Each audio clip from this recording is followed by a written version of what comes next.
ভালোবাসি ভালোবাসি প্রিয় নবীকে, ভালোবাসি ভালোবাসি প্রিয় নবীকে,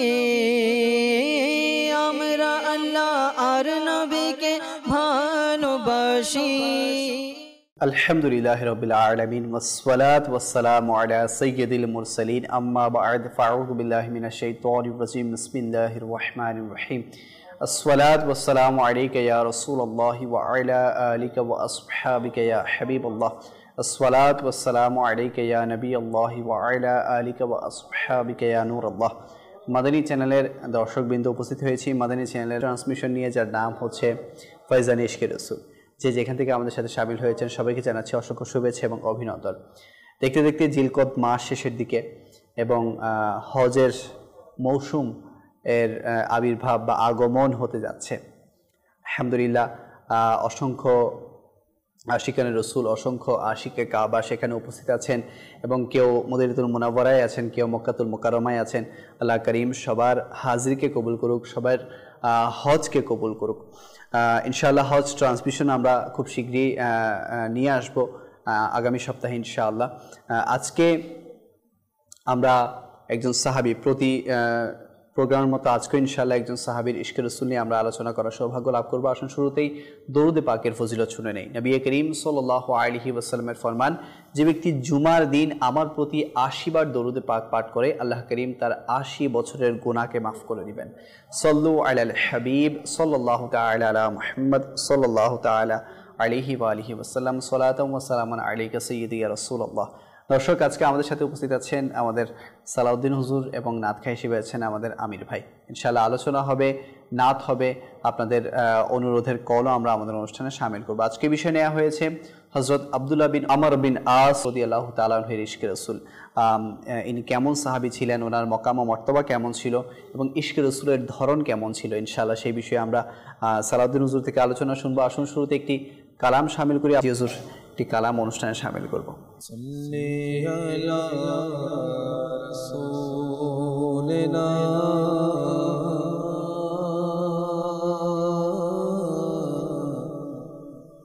সাল্লি আলা মুহাম্মাদিন সাল্লি আলা হাবিবিনা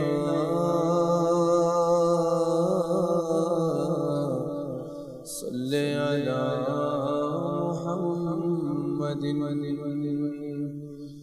গলিयों में घूम घूम कर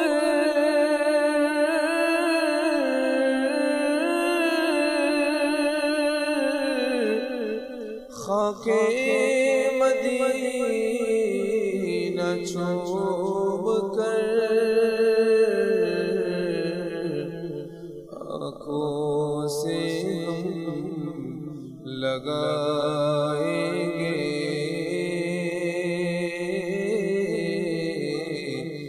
आज नहीं तो कल सही।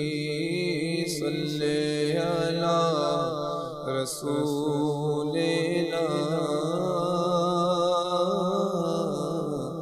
सल्ले अला मुहम्मदिन। अल्लाह अल्लाह अल्लाह अल्लाह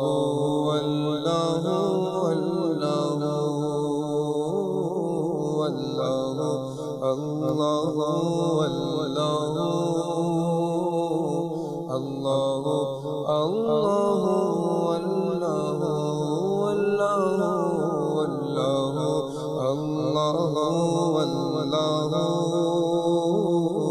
अल्लाह अल्लाह अल्लाह দেখতে চায় হৃদয় তুমি সুবহানাহু, দেখতে চায় হৃদয় তুমি সুবহানাহু, করে সবে জিকির আল্লাহ আল্লাহ। বলিনি ভুলব না খুদা তোমায় প্রভু, বলিনি ভুলব না খুদা তোমায় তোমায় প্রভু ভুলিনি বলবো না খোদা তোমায় কবু মনে প্রাণে খোদা মনে প্রাণে খোদা তুমি তুমি শুধু আল্লাহ আল্লাহ আল্লাহ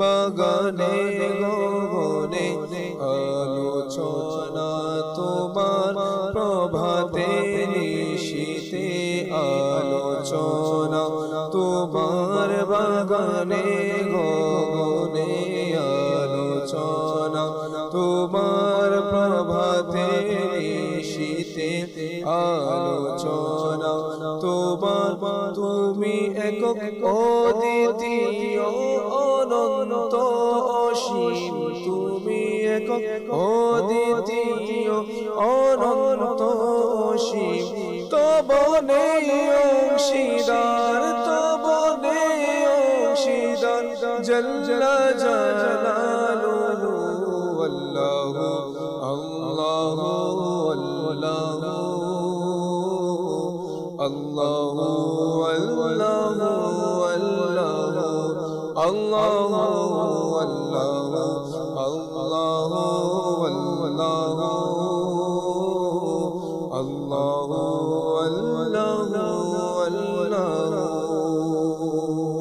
সারা পৃথিবী চাই তোমায় পেতে শুধু সারা পৃথিবী চাই তোমায় পেতে শুধু আমরা তোমারি বান্দা হে সুবহানাহু আমরা তোমারি বান্দা হে সুবহানাহু তুমি পুত পবিত্র অনন্ত অসীম তুমি পুত পবিত্র অনন্ত অসীম হে রহিম রহমান হে রহিম রহমান আল্লাহ আল্লাহ আল্লাহ আল্লাহ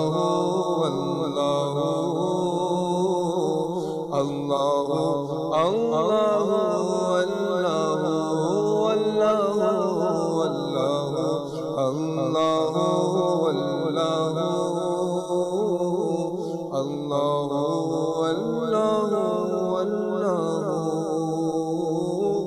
পক্ষী কোন করে তোমারি গুণগান চারিদিকে শোনা যায় তোমারি শানবান পক্ষী কোন করে তোমারি গুণগান চারিদিকে শোনা যায় তোমারি শানবান কেউ বলে খুদা কেউ বলে সুবহানাহু কেউ বলে খুদা কেউ বলে সুবহানাহু সবাই মিলে বলে সবাই মিলে বলে লা শারীকা লাহু আল্লাহু আল্লাহু আল্লাহু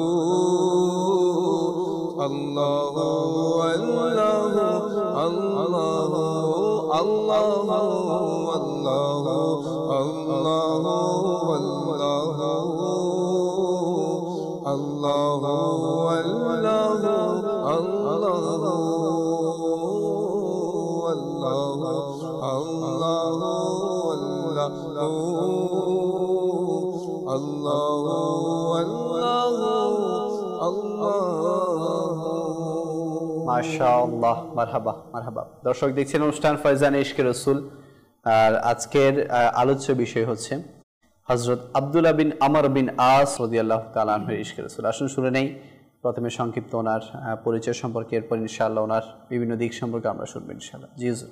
বিসমিল্লাহির রহমানির রহিম। উনি জলিলুল কদর একজন এমন একজন সাহাবী, ওনার শান মান অনেক ঊর্ধ্বে।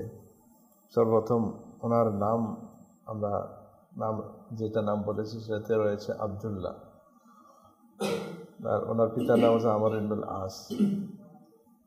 কিন্তু ওনার নাম প্রথমে আস ছিল, আস, আইন আলিফ সাদ, আস, এটার অর্থ গুনাহগার। আচ্ছা। তো নবী করিম সাল্লাল্লাহু তাআলা আলাইহি ওয়াসাল্লামের এটা আদতে মোবারকা, এটা ছিল, যাদের নামের মধ্যে কি ছিল, মানে এই ধরনের অর্থ বিকৃত হতো, যেটার অর্থ ইসলামের সাথে কি মিলত না, তাদের নামকে চেঞ্জ করে দিতেন। আচ্ছা। তাই ওনার নামকে আবদুল্লাহ রেখে দিয়েছে। যেভাবে হযরত আবু হুরায়রা রাদিয়াল্লাহু তাআলা আনহু, ওনার নাম আব্দুল শামস ছিল, ওনার নামকে আব্দুর রহমান করে দিয়েছেন। সুবহানাল্লাহ। তো ওনার নাম আবদুল্লাহ এবং ওনার বাবার নাম হচ্ছে আমর ইবনুল আস। উনি একজন সাহাবী। ওনার মর্যাদা যদি কথা বলতে হয় তাহলে ওনার সবচেয়ে বড় মর্যাদা ওনার সাহাবী, এবং ওনার মা বাবার জন্য যারা সাহাবী। আমর ইবনুল আস উনিও সাহাবী, তবে উনি আগে ইসলাম ধর্ম কবুল করেছেন। আব্দুল্লাহ রাদিয়াল্লাহু তাআলা আনহু আমর ইবনুল আসের পূর্বে, অর্থাৎ বাবার পূর্বে ছেলে ইসলাম ধর্ম কবুল করেছেন। এরপর আমর ইবনুল আস উনি ইসলাম ধর্ম কবুল করেছেন। বয়সের মধ্যে তেমন পার্থক্য নাকি ধর্ম রয়েছে, এটা একটা আশ্চর্যজনক বিষয়। বাবা ছেলের মধ্যে বয়সের পার্থক্য 11 কিংবা 12 বছরের পার্থক্য ছিল বাবা ছেলের বয়সের মধ্যে, এটা পার্থক্য ছিল। তো ওনার ইসলামের মধ্যে প্রায় 19 জন সাহাবায়ে কেরামের মধ্যে 19 জন এমন সাহাবা ছিল যাদের নাম আবদুল্লাহ ছিল। আচ্ছা। এর মধ্যে আবাদালায়ে আরবা, অর্থাৎ 4 জন আবদুল্লাহ এমন রয়েছে যাদেরকে আল্লাহ তাআলা অত্যন্ত এলম দিয়েছেন, অনেক এলমের অধিকারী। তো এর মধ্যে হযরত আব্দুল্লাহ ইবনে আমর ইবনুল আস একজন, যাকে আল্লাহ তাআলা অনেক গুণে গুণান্বিত করেছেন। এবং সাথে সাথে ইমাম শামসুদ্দিন জাহাবি ওনারা কিতাবের মধ্যে ওনার ফাজাইল বর্ণনা করতে, ওনার যে চরিত্র, ওনার জীবনী বর্ণনা করতে উনি বলেন ওয়ালাহু মানাকিবুন ওয়া ফাদাইল, তার অনেকগুলো গুণাবলী এবং ফজিলত রয়েছে। এবং ওয়া মাকামুর রাসিখুন ফিল ইলমি ওয়াল আমাল, এবং তার মধ্যে যে জিনিসটা সবচেয়ে বেশি ছিল যে এলমের সাথে সাথে আমলেও তার মধ্যে পরিপূর্ণ, অর্থাৎ এলম এবং আমলের দিক দিয়ে উনি পরিপূর্ণ ছিলেন। তো ওনাকে চেনার জন্য শুধু ওনার বাবার নাম দিয়ে চেনা যায়, কারণ 18 সাহাবীর নাম এমন ছিল যাদের নাম আব্দুল্লাহ ইবনে আমর ছিল। আব্দুল্লাহ নামটা অনেক রয়েছে, আব্দুল্লাহ 19 নাম বলা হয়েছে, কিন্তু 18 নাম এমন রয়েছে যাদের নাম হচ্ছে আব্দুল্লাহ ইবনে আমর। কিন্তু আমর ইবনুল আস দ্বারা ওনাকে চেনা যায়। তো ওনাকে আল্লাহ তাআলা এমন এলম দিয়েছেন যে উনি কোরআন শরীফেরও এলম ওনার মাঝে ছিল, এবং সাথে সাথে তৌরাত, যেটা আসমানি কিতাব ছিল, তৌরাতের এলম ওনার মাঝে ছিল। সুবহানাল্লাহ। এত বেশি এলমের অধিকারী ছিলেন, এবং ওনার কাছ থেকে অসংখ্য মানুষ এলম হাসিল করেছেন, এবং নবী করিম সাল্লাল্লাহু তাআলা আলাইহি ওয়া আলিহি ওয়াসাল্লামের সান্নিধ্য পেয়েছেন। এবং উনি এমন একজন সাহাবী যাকে নবী করিম সাল্লাল্লাহু তাআলা আলাইহি ওয়াসাল্লামের হাদিস সমূহ লেখার অনুমতি ওনাকে দেওয়া হয়েছে। সুবহানাল্লাহ। হযরত আব্দুল্লাহ ইবনে আমর ইবনুল আস রাদিয়াল্লাহু তাআলা আনহু, উনি একবার হযরত ওয়াহাব বিন আব্দুল্লাহ রাদিয়াল্লাহু তাআলা আনহু, উনি একদিন বর্ণনা করতেছেন যে হযরত আব্দুল্লাহ ইবনে আমর ইবনুল আস রাদিয়াল্লাহু তাআলা আনহু উনি একদিন স্বপ্ন দেখলেন যে উনি ওনার এক আঙ্গুলে মধু, এক আঙ্গুলে ঘি রয়েছে, আর উনি ওগুলি চেটে চেটে খাচ্ছেন। এই স্বপ্নটা দেখে নবী করিম সাল্লাল্লাহু তাআলা আলাইহি ওয়াসাল্লামের দরবারে গেছেন। তো নবী করিম সাল্লাল্লাহু তাআলা আলাইহি ওয়াসাল্লাম এর একটা মামুল ছিল, এটা নিত্যদিনের একটা ওনার ইয়া ছিল, ফজরের নামাজের পর যখন ফিরতেন সাহাবায়ে কেরাম আলাইহিম রিদওয়ানদেরকে জিজ্ঞাসা, তোমরা কেউ কোনো স্বপ্নে দেখেছো কিনা, এটা জিজ্ঞেস করতেন। স্বপ্ন দেখা, এটা স্বপ্নের মধ্যে অনেক কিছু ইঙ্গিত পাওয়া যায়।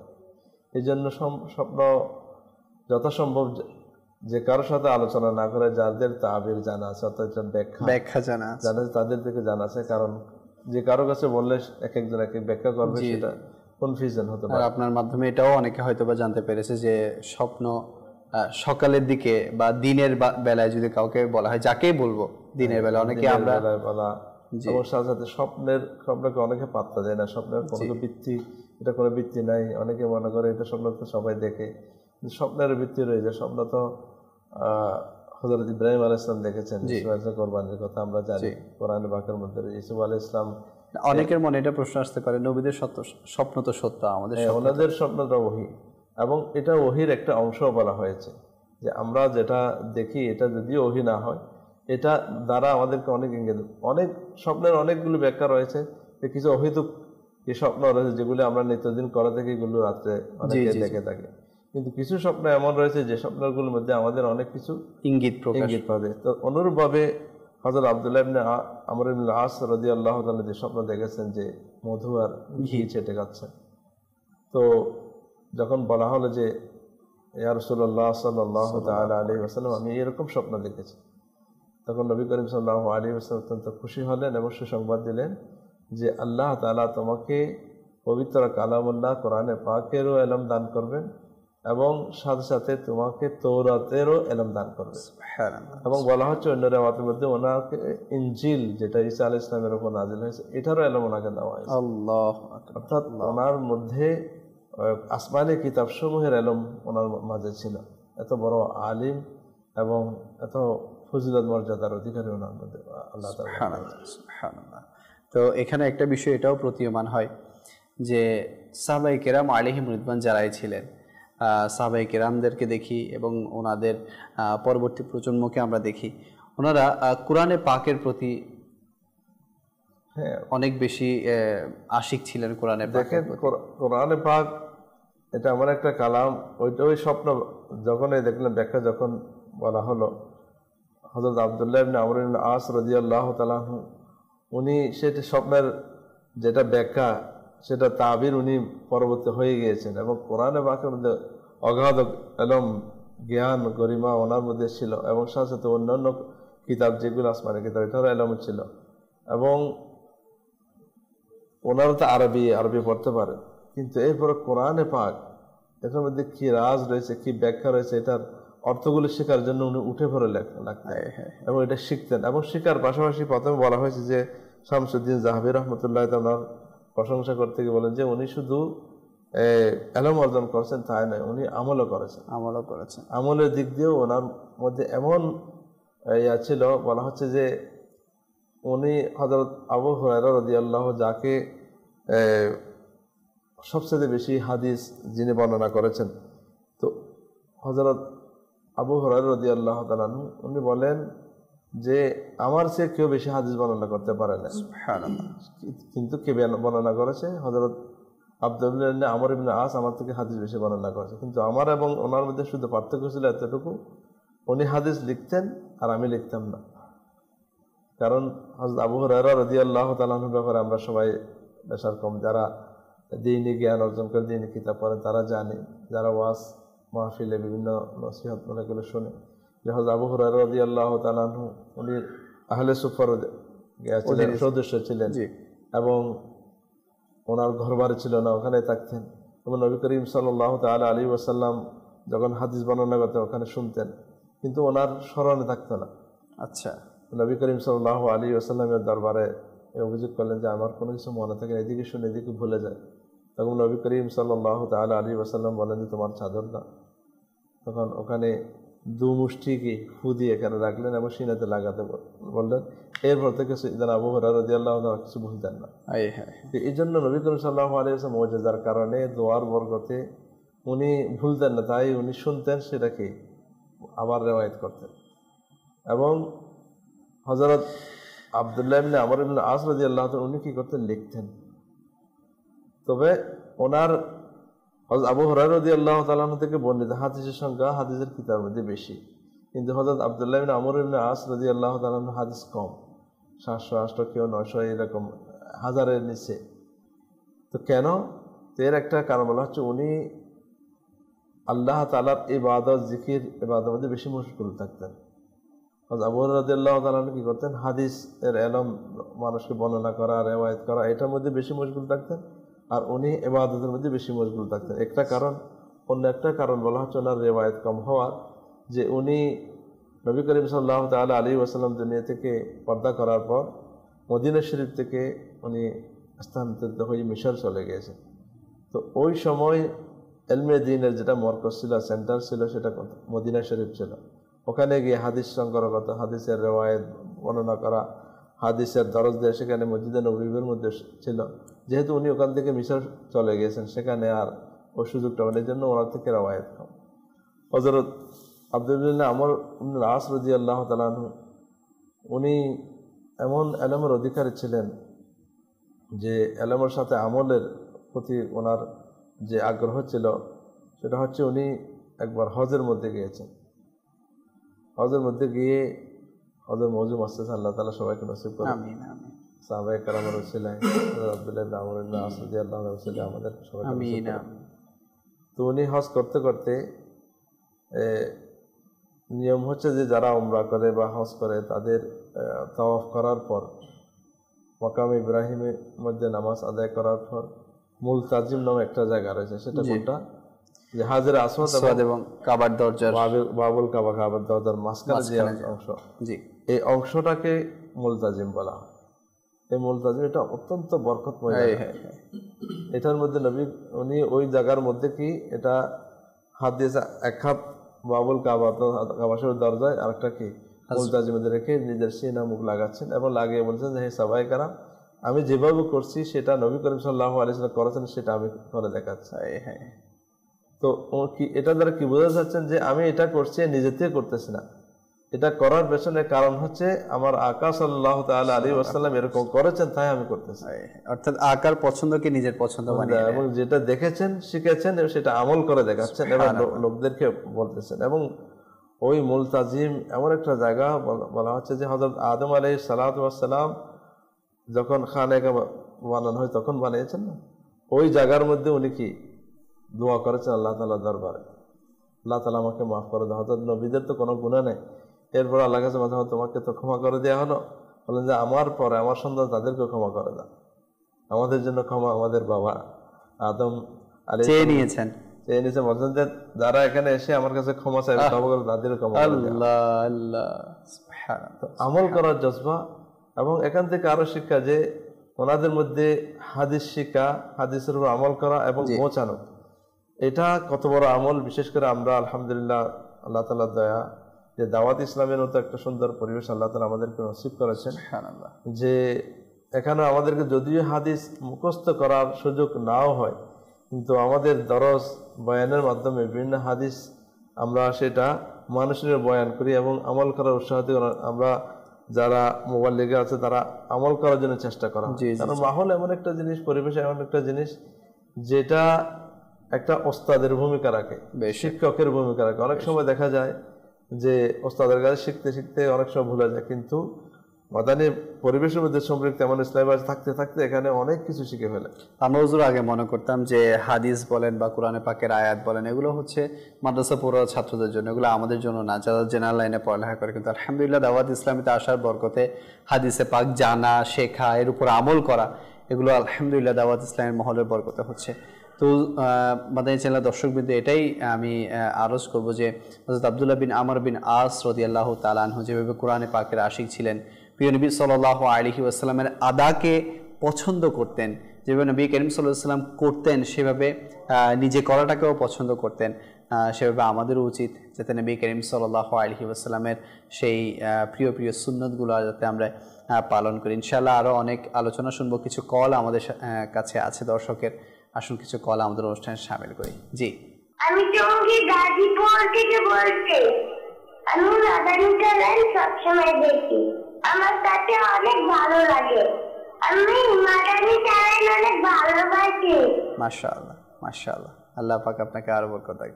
জি, নেক্সট কল। আমার নাম বাবু সলিজা, নারায়ণতলা থেকে বলছি।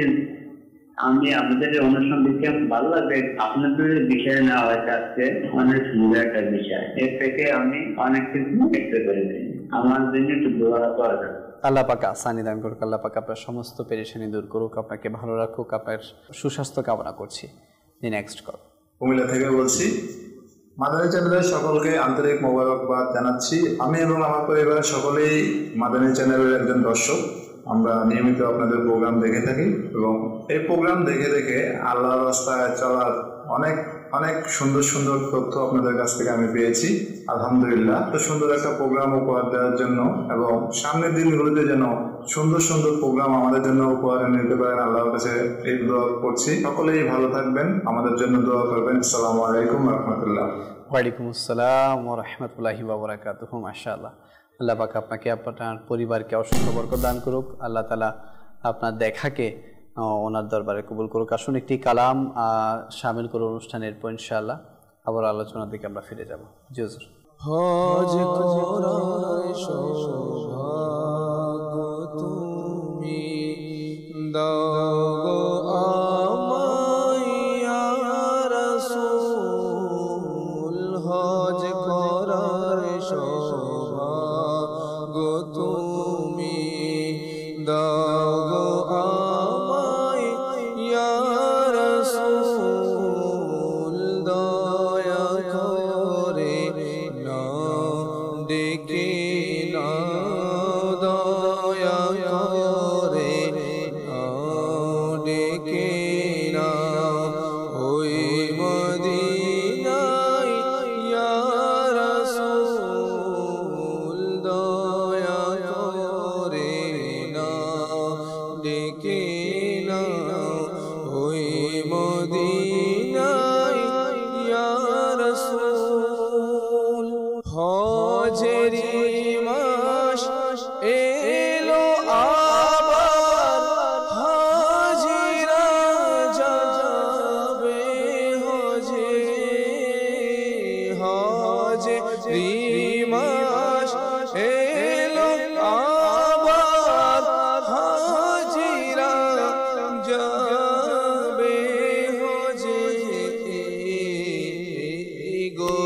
গরিবেরও যেন হয়, গরিবের যেন হয় কোনো উপায় ইয়া রাসূল, দয়া করে না দেখে না, ওই মদিনায় ইয়া রাসূল। চলছে ছুটে হজ কাফেলা, দল বেঁধে হজের পানে, চলছে ছুটে হজ কাফেলা, দল বেঁধে হজের পানে, আমি বুঝি রয়ে গেলাম, আমি বুঝি রয়ে গেলাম, হে দয়াময় ইয়া রাসূল, দয়া করে নাও ডেকে নাও, ওই মদিনায় ইয়া রাসূল, ইয়া রাসূলুল্লাহ, দোহাই দে ফাতেমার নয়ন মনির, ইয়া রাসূলুল্লাহ, দোহাই দে ফাতেমার নয়ন মনির, দাও অনুমতি মুরে যেতে মদিনায় ইয়া রাসূল, দাও অনুমতি মুরে যেতে মদিনায় ইয়া রাসূল, দয়া করে নাও ডেকে নাও, ওই মদিনায় ইয়া রাসূল, নাও ডেকে নাও তুমি আমায় সবুজ গম্বুজের ছায়ায়, নাও ডেকে নাও তুমি আমায়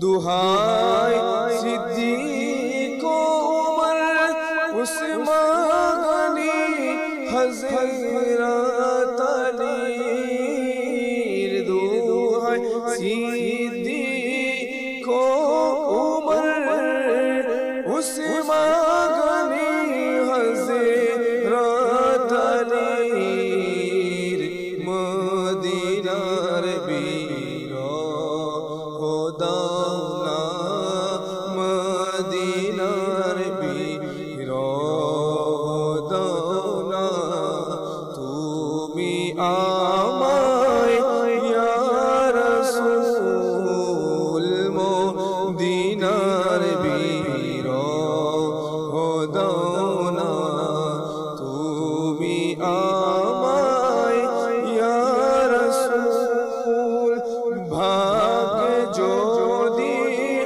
ना ताके मोर ओई मदीनार हाजिरी भाग्य जोदी ना ताके मोर ओई मदीनार हाजिरी तुम्हारी বিরহ যেন তোমারি বিরহ যেন সদা কাদাই ইয়া রাসূল তোমারি বিরহ যেন সদা কাদাই ইয়া রাসূল হই যেন মরণ মদিনায় হে নবী এই আতারের হই যেন মরণ মদিনায় হে নবী সগে আতারের জন্নতুল বকিতে যেন তার কবর হয় ইয়া রাসূল জন্নতুল বকিতে যেন তার কবর হয় ইয়া রাসূল দয়া করে নাও ডেকে নাও দয়া করে নাও ডেকে নাও ওই মদিনায় ইয়া রাসূল। মারহাবা মারহাবা। আল্লাহ করিম আমাদের সবাইকে মদিনাতুল মুনাওয়ারা মক্কাতুল মুকাররমা আর সেই জিয়ারত দ্বারা ধন্য করুক। আলহামদুলিল্লাহ, অসংখ্য আশিকানে রসুল, আশিকানে সাহাবা সেখানে আছেন। আসলে হজ এটা সবার ভাগ্যে তো আর থাকে না। যার ডাক সেখান থেকে আসে, যার ডাক সেখান থেকে আসে সেই হজে যেতে পারে, সেই মক্কায় যেতে পারে, সেই মদিনায় যেতে পারে। আল্লাহ তাআলা আমাদেরকেও সেখানে যাওয়ার, বারবার হাজির হওয়ার, কালামে তো আমরা শুনেছি সেখানে মরণ হওয়ার আল্লাহ পাক আমাদেরকে নসিব করুক, জান্নাতুল বাকি আমাদের মুকাদ্দর করুক। আলোচনা হচ্ছিল হযরত আব্দুল্লাহ বিন আমর বিন আস রাদিয়াল্লাহু তাআলা আনহুর ইশকে রাসূল নিয়ে। ইনশাআল্লাহ আরো কিছু শুনবো। আপনাদের যদি কোনো মূল্যবান মতামত দেওয়ার থাকে আমাদের সাথে শেয়ার করতে পারবেন। জি হুজুর। আলহামদুলিল্লাহ, সাহাবায়ে কেরামের জীবনী সম্পর্কে আমরা অনেক কিছুই জানি, কিন্তু সাহাবী যাদের মর্যাদা দুনিয়ার কোনো মর্যাদাশীল লোকের সাথে হতে পারে হবে না। জি, দুনিয়ার গোস কুতুব আবদাল যত বড় বুজুর্গ হোক না কেন, কিন্তু একজন শুধু সাহাবী, তার এটাই হচ্ছে বড় টাইটেল। কিন্তু দুর্ভাগ্যের বিষয় হচ্ছে আমরা মুসলমানরা অনেক কিছু নাম জানি, সাহাবায়ে কেরামের অনেকের নাম জানি না। এটা আমাদের জন্য সৌভাগ্যের বিষয় যে মাদানী চ্যানেল আমাদের জন্য অনেক বড় নিয়ামত। ঘরে বসে অনেক সাহাবায়ে কেরামের নাম নয়, শুধু তাদের জীবনের সম্পর্কে আমাদের জানা সৌভাগ্য। বেশক বেশক। এর মধ্যে আব্দুল্লাহ বিন আমর বিন আস রাদিয়াল্লাহু তাআলা, যিনি কত বড় মাফের সাহাবী, আল্লাহ তাআলা যাকে ইলম আমল এবং ইশকে রসুল দিয়ে ধন্য করেছেন, এবং শুধু নিজে নয়, কিয়ামত পর্যন্ত মানুষের জন্য অনেক কিছু রেখে গিয়েছেন। তো আগে আরজ করেছিলাম যে ওনাকে আল্লাহ তাআলা শুধু কোরআনে পাকের ইলম দেন নাই, অন্যান্য কিতাবেরও ইলম দান করেছেন। জি। ইমাম বুখারী রাহমাতুল্লাহি তাআলা সহিহ বুখারীর মধ্যে ওনার অনেক কিছু উল্লেখ করেছেন। কিতাবুল বুয়ু একটা অধ্যায় রয়েছে, ওটার মধ্যে রয়েছে হযরত আতা রাদিয়াল্লাহু তাআলা একজন সাহাবী বলেন, আমি একদিন সাহাবিয়ে রাসূল হযরত আব্দুল্লাহ ইবনে আমর ইবনে আস রাদিয়াল্লাহু তাআলা আনহুর দরবারে জিজ্ঞাসা করলাম, আপনাকে তো আল্লাহ তাআলা কোরআনে পাকের ইলম দিয়েছেন এবং অন্যান্য কিতাবের ইলম দিয়েছেন, অন্যান্য কিতাবের মধ্যে কি আমার নবীর কোনো প্রশংসা কি আছে? তো আমার নবী রাসূল করিম সাল্লাল্লাহু তাআলা আলাইহি ওয়াসাল্লাম প্রশংসা তো আদম আলাইহিস সালাম থেকে শুরু করে প্রত্যেক নবীদেরও একটা দায়িত্ব ছিল যে আমার নবী আসবেন সেটা আপন উম্মতদেরকে বলা। জি।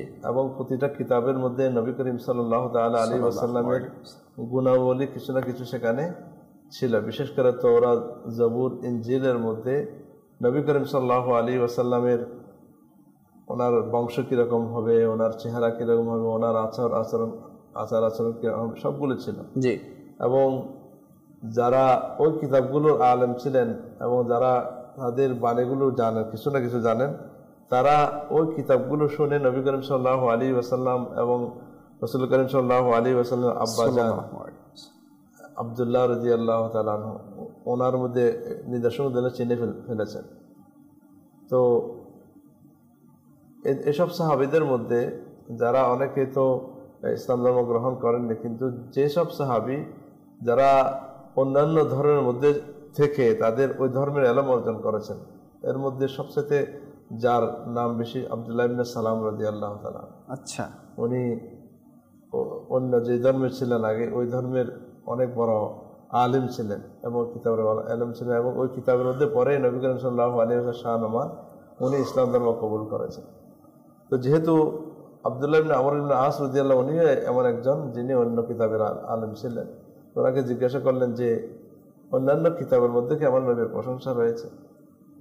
তো উনি উত্তর দিলেন যে ওই যে প্রশংসা অন্য কিতাবের মধ্যে, তাওরাতের মধ্যে রয়েছে, হুবহু সেটা কোরআন পাকের মধ্যেও রয়েছে। সূরা আহজাবের একটি আয়াত উনি উল্লেখ করলেন যে আল্লাহ তাআলা ইরশাদ করেন, বিসমিল্লাহির রহমানির রহিম, ইয়া আইয়ুহান নাবিয়্যু ইন্না আরসালনাকা শাহিদান ওয়া মুবাশশিরান ওয়া নাযীরা। এটা কোরআন শরীফের আয়াত, কিন্তু এই আয়াতের যে ভাষায় তাওরাত অবতীর্ণ হয়েছে ওই ভাষার মধ্যে হুবহু এই প্রশংসাটা ওই কিতাবের মধ্যে হয়েছিল। অর্থাৎ হে নবী, আমি আপনাকে প্রেরণ করেছি সাক্ষী হিসাবে, হাজির নাজির হিসাবে প্রেরণ করেছি, এবং সুসংবাদদাতা এবং ভয় প্রদর্শনকারী হিসেবে, এটা উল্লেখ রয়েছে। এবং পাশাপাশি এরপর আরও ওখানে কি উল্লেখ রয়েছে, উনি তাওরাত কিতাবের মধ্যে যেটা উল্লেখ রয়েছে সেগুলি মূলত নবী করিম সাল্লাল্লাহু আলাইহি ওয়াসাল্লামের নাত প্রশংসা, যে আল্লাহর প্যারা মাহবুব সাল্লাল্লাহু আলাইহি ওয়াসাল্লাম নাত আমরা এখন শুনেছি, নাচ শুনি, অনেকের মধ্যে ওয়াসওয়াসা আছে, কুমন্ত্র আছে, নাত করতে এগুলি করতে। নাত মানে সুর দিয়ে বলা সেটা নয়, অর্থাৎ নাচ শব্দের অর্থ হচ্ছে নবী করিম সাল্লাল্লাহু আলাইহি ওয়াসাল্লামের বিভিন্ন ধরনের প্রশংসা করা। জি। তো এই প্রশংসা অন্য কিতাবের মধ্যে রয়েছে। হযরত আব্দুল্লাহ ইবনে আমর ইবনে আস রাদিয়াল্লাহু তাআলা আনহু বর্ণনা করেন, এই আয়াত উল্লেখ করার পর সেখানে উল্লেখ রয়েছে যে আল্লাহ তাআলা ইরশাদ করছেন যে আপনি উম্মি তথা যারা নিরক্ষর রয়েছে তাদের আশ্রয়দাতা, যারা উম্মি রয়েছে, যাদের নিরক্ষর পড়ালেখা নেই, তাদের আশ্রয়দাতা। আনতা আবদি ওয়া রাসূলি, আপনি আমার বান্দা এবং রাসূল। আমার বলা সাম্মাইতুকাল মুতাওয়াক্কিল, আমি আপনার নাম রেখেছি মুতাওয়াক্কিল, অর্থাৎ আল্লাহ তাআলা পরিপূর্ণ ভরসা যারা রয়েছে এরকম মুতাওয়াক্কিল হিসেবে আপনার নাম রেখেছি। লাইসা বিফদিল ওয়ালা গালিস, আপনার মধ্যে কোনো অসচ্ছলতা, অসৎ আচরণ আপনার মধ্যে নাই, এবং আপনার অন্তরও কঠোর নয়। এটা কোথায়? তাওরাতের মধ্যে নবী করিম সাল্লাল্লাহু আলাইহি ওয়াসাল্লাম প্রশংসা আল্লাহ তাআলা করছেন। এবং বলা হচ্ছে আপনি এমনও নন যে বাজারে গিয়ে আপনি সুর চিৎকার যারা করে, যাদের স্বভাব চরিত্র যে বাজারের মধ্যে গিয়ে কিছু চিৎকার করা, এমন চরিত্রের অধিকারও আপনি নন। এবং আপনার অনন্য গুণাবলীর মধ্যে এমন একটি গুণাবলী আপনার রয়েছে, এগুলো আল্লাহ তাআলার বাণী তাওরাতের। আপনি মন্দ কোনো কেউ মন্দ আচরণ করলো, খারাপ আচরণ করলো, দুর্ব্যবহার করলো সেটার আপনি প্রতিবাদ দুর্ব্যবহার দিয়ে অসৎ আচরণ দিয়ে নয়, বরঞ্চ আপনি কি দিয়ে করেছেন ওয়ালাকিন ইয়াফু ওয়া ইয়াগফির, আপনি ক্ষমা এবং মাফ করে দিয়ে আপনি সেটার বদলা দিয়েছেন। নবী করিম সাল্লাল্লাহু আলাইহি প্রশংসা।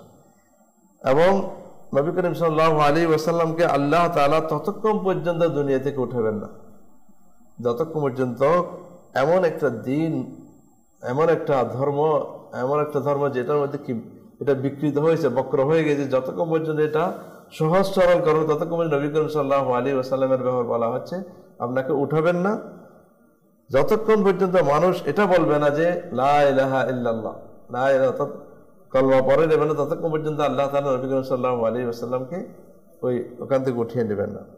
এবং ওয়াফতাহু বিহা আয়ুনান ওয়া উমিয়ান, অর্থাৎ আপনার মাধ্যমে নবী করিম সাল্লাল্লাহু আলাইহি ওয়াসাল্লাম খুলে দেওয়া হবে যাদের চক্ষু নেই, অন্ধ, এবং এমন কান যেটা বধির, যেটা নসিহতের বা যারা বধির তারাও এটা উদ্দেশ্য, যারা নসিহত শোনে তাদের অন্তরকে আপনি তাদের কানকে খুলে দিবেন, এবং যাদের কলমের মধ্যে পর্দা পড়ে তাদেরকে সেটা খুলে দিবেন। তো নবী করিম সাল্লাল্লাহু তাআলা আলাইহি ওয়াসাল্লামের প্রশংসা কোথায়? অন্যান্য কিতাবের মধ্যে আমর ইবনে আস, আব্দুল্লাহ ইবনে আমর ইবনে আস রাদিয়াল্লাহু তাআলা আনহু যখন জিজ্ঞাসা করলেন সাহাবী রাসূল হযরত আবু ইয়াসির রাদিয়াল্লাহু তাআলা আনহু, যেটা কোরআন বুখারী শরীফের মধ্যে কি এটা সুন্দর করে নবী করিম সাল্লাল্লাহু আলাইহি ওয়াসাল্লাম শান এটা বর্ণনা করা হচ্ছে। এর দ্বারা আমরা বুঝতে পারলাম আমাদের মধ্যে কারো যদি কুমন্ত্রণা আছে যে সাহাবায়ে কেরাম আমরা নাত থেকে বলি নবী রাসূল প্রশংসা করা, এটা মূলত সাহাবায়ে কেরামের কি সুন্নাত মুবারাকা। আমরা জানি যে হাসান বিন সাবিত রাদিয়াল্লাহু তাআলা উনি কি করেছেন, নাত রাসূল পড়েছেন। এমনকি হুজুরের চাচা হযরত আব্বাস রাদিয়াল্লাহু তাআলা আনহু নবী করিম সাল্লাল্লাহু তাআলা আলাইহি ওয়াসাল্লাম যখন শিশু অবস্থায় ছিলেন তখন মক্কায়ে মুআজ্জামার মধ্যে ছিল না, মানে হঠাৎ যে অনাবৃষ্টি হয়ে গিয়েছে, বৃষ্টি পড়তেছে না, এখন বৃষ্টির প্রয়োজন হলো, তখন নবী করিম সাল্লাল্লাহু আলাইহি ওয়াসাল্লামকে কোলে করে নিয়ে খানায়ে কাবার মধ্যে নিয়ে গেছে এবং খানায়ে কাবার দেওয়ালের সাথে কোমরটা লাগিয়ে দিলেন। লাগিয়ে দিয়ে আল্লাহ তাআলা তার দোয়া করলেন, আল্লাহ ওনার এই বাচ্চার উছিলে বৃষ্টি বর্ষণ করে। বলা হচ্ছে সেই সময় এক রাওয়াতের মধ্যে বলছেন নবী করিম সাল্লাল্লাহু আলাইহি ওয়াসাল্লাম শিশু অবস্থায় হাত উঠাচ্ছেন, হাত উঠানোর দেরি ওই সময় মেঘ চলে আসলো এবং বৃষ্টি বর্ষণ হলো।